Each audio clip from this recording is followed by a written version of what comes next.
Hello and welcome to my video all about how to knit the broken 2x2 rib stitch. This is a false rib because you're only ribbing every other row.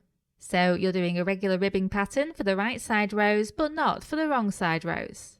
This creates a result that's not reversible, and it's also less stretchy than regular ribbing. On the plus side though, it doesn't bunch up or curl, it lies nice and flat. Okay, so what I'm going to show you is how to knit a symmetrical rib pattern. And the first thing you need to do is cast on a multiple of 4 stitches plus 2. I cast on 18. Then for row 1, which represents the right side or the front of the knitting, you need to begin by knitting 2 stitches.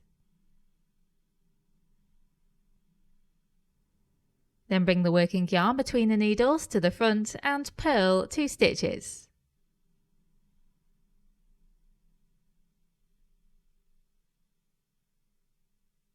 Then take the working yarn to the back again and knit 2.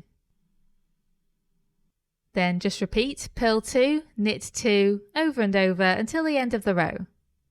So bring the working yarn to the front and purl 2, take it to the back and knit 2, purl 2 and knit 2, and so on.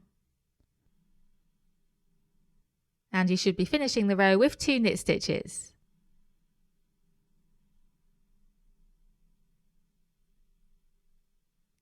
And then for row 2, you just purl all of the way across.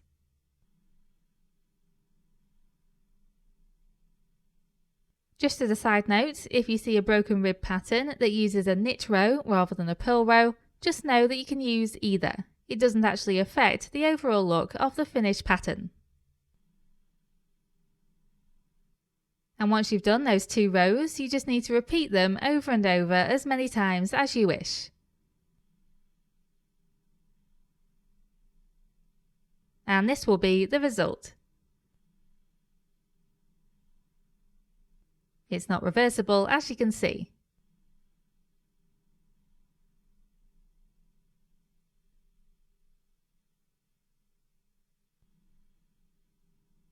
And that's it, that's how you knit the double broken rib stitch. I really hope you found that useful, and thank you very much for watching.